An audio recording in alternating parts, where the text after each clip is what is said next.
She arrived in a golden barge draped in purple sails, rowed by oars of silver, presenting herself as divine and the world bent. Stay with us, because what you're about to discover isn't the Hollywood romance of Cleopatra, the seductive queen of Egypt. It's the real story of a ruler, a strategist, a scholar, and a woman who rewrote power in a man's world.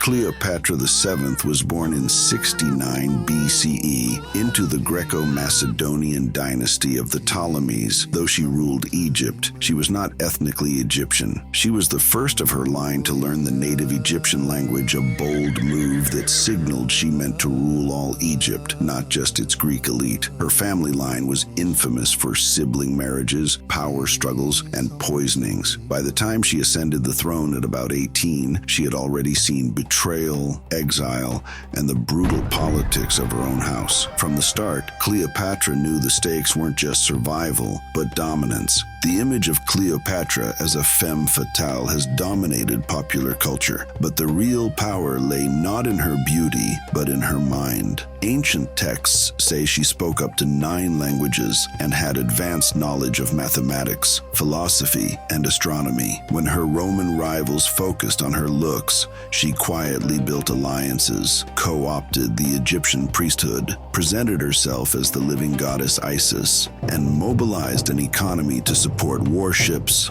armies, and diplomacy. She mastered the art of power theater most famously when she is said to have entered Julius Caesar's presence, wrapped in a carpet, an act of audacity and symbolism that indelibly marked the Roman mind. In 48 BCE, Egypt was in chaos. Cleopatra's brother, Ptolemy XIII, had seized control, forcing her into exile. But Cleopatra was not a woman to surrender. She smuggled herself back into Alexandria, famously rolled inside a carpet, and presented herself before Julius Caesar, the most powerful man in Rome. What followed wasn't merely a romance, it was a political alliance of survival. Cleopatra offered Caesar what he craved most, the wealth and stability of Egypt. In return, he offered her his legions and legitimacy. Together, they crushed Ptolemy's forces along the Nile, restoring Cleopatra to the throne. But Cleopatra was thinking long-term.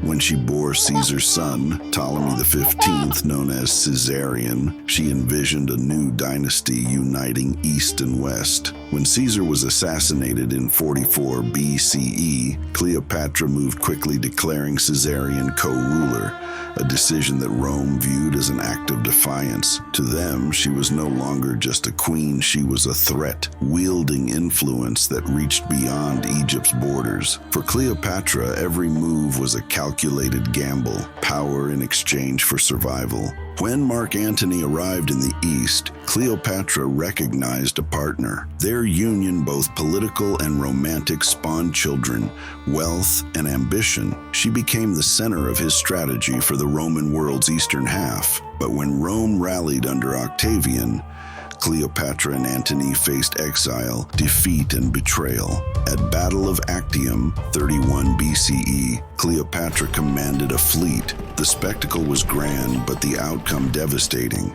Their retreat to Egypt shifted from empire building to desperate survival. By 30 BCE, Cleopatra's world was collapsing. Her fleets were destroyed, Antony defeated, and Octavian's legions closing in. But Cleopatra refused to be paraded through Rome in chains. When Antony heard she was dead, he fell on his sword. Mortally wounded, he was carried to Cleopatra's mausoleum, dying in her arms. Soon after, Cleopatra met with Octavian, hoping to secure the throne for her son Caesarion. But Octavian secretly ordered the boy's execution. Days later, Cleopatra was found lifeless, dressed in gold robes, a basket of figs beside her, and legend says, a hidden asp, Egypt's sacred cobra. Others believe it was poison, or even assassination ordered by Octavian himself. With her death ended both the Ptolemaic dynasty and the Hellenistic age. Egypt became Roman, but Cleopatra's defiance ensured she would never be forgotten, the queen who chose death over submission. Cleopatra wasn't just a show queen, she had her own perfume factory, used lead-based cosmetics to protect her eyes from infection. Her reign saw naval innovations. She personally commanded warships at Actium. The famous carpet entry may have been part theater, part political gambit, a warning to Rome that she arrived on her own terms. Despite her partnership with Roman warlords, she minted coins showing her profile, asserting her title as Queen of Kings. Cleopatra once remarked, via an envoy, that we will not make war upon one another, but our thrones and our children will decide it. She knew the future was decided not just by armies, but by heirs and marriages. Cleopatra's legacy survives because she broke every rule of her era. First, she ruled as a woman in a world built for male conquerors. She negotiated with emperors, commanded fleets, and outmaneuvered rivals who underestimated her simply because she was a queen, not a king. Second, she lived at the crossroads of civilizations. Under her leadership, Egypt became a bridge between Africa, the Middle East, and the Greco-Roman world. She wasn't merely protecting a throne, she was preserving the last heartbeat of the ancient pharaonic legacy. Third, she became a symbol where myth and reality endlessly clash. Roman propaganda tried to paint her as a seductress. Hollywood turned her into a fatal beauty. But the truth is far more powerful. Cleopatra was a strategist, a scholar, a polyglot, and a ruler with a vision for Egypt's rebirth. Even now, she represents resistance against overwhelming odds, a reminder that great leaders emerge not from comfort, but from crisis. She shows us that history is shaped not only by the empires that win, but by the courage of those who refuse to disappear. She ruled in gold and purple, she conversed in tongues, she commanded fleets. But Cleopatra's tomb, if still undiscovered, paints a fitting picture. The queen of generations, now buried in mystery, remembered in legend. She has become a mirror through which every era projects its own fears, desires, and fantasies.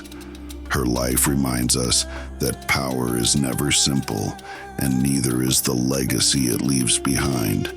And as long as her tomb remains hidden, the world will keep searching not just for Cleopatra, but for the truth she took with her. Was she a diplomat or a seductress, a hero of her people or a cautionary tale of ambition? The truth lies somewhere between papyrus and propaganda. Thanks for watching. Don't forget to like, subscribe, and ring the bell for more hidden chapters of history. This is Timeless Realms TV. Stay curious.